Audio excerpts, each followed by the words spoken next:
মৃত্যুর পরে 3 দিন 40 পালন করা যাবে কি না, এগুলি শরীয়তে নাই। মৃত্যুর পরে কি করবে, তাহলে শরীয়তে কি আছে? আমি যে বললাম এগুলি শরীয়তে নাই। আচ্ছা, আপনি তো মৃত্যুর পরে বাপের জন্য বা মায়ের জন্য 3 দিনে কিছু খাওয়ালেন, 40 খাওয়ালেন, এটা ভালোর জন্যই তো খাওয়ালেন নাকি? মানুষ দোয়া করবে, বাপ জান্নাতে চলে যাবে, এটাই তো নিয়ত। কিন্তু সাহাবারা রাসূল সাল্লাল্লাহু আলাইহি ওয়াসাল্লাম থেকে এটা প্রমাণিত না। আপনি কি করবেন সেটা কোরআন হাদিসের ভিত্তিতে করতে হবে। রাসূল সাল্লাল্লাহু আলাইহি ওয়াসাল্লামের হাদিস অনুযায়ী বোঝা যায় যে যদি বাপ অথবা মা মারা যায়, তাহলে পিতামাতার পক্ষ থেকে সাদগায়ে জারিয়া করবেন, দান করবেন, সাদাকা। একটা অজুখানা বানিয়ে দিবেন, মৃত বাপের নিয়ত অজুখানা। একটা মসজিদে একটা ফ্যান কিনে দিবেন, একটা পুকুর খনন করে দেন, একটা গাছ রোপণ করে দেন বাপের নামে, একটা এতিমখানা, মুসাফিরখানা নির্মাণ করেন, একটা কোরআন মাজিদ একটা হাফেজকে দিয়ে বলেন যে এটা আমার বাপ মারা গেছে, আমার বাপের নিয়তে তোমাকে দিলাম, তুমি কোরআন পড়ো।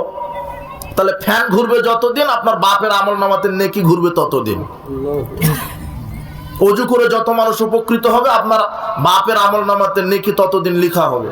এটা সাদগায়ে জারিয়া। কথা বুঝেন নি মনে হয়? এটা একটা পথ। আর দ্বিতীয় পথ, বেশি বেশি বাপ মায়ের জন্য ক্ষমা চাইবেন। আল্লাহকে বলবেন, আল্লাহ আমার বাপ মা মারা গেছে, তাদেরকে ক্ষমা করো, তাদেরকে ক্ষমা করো।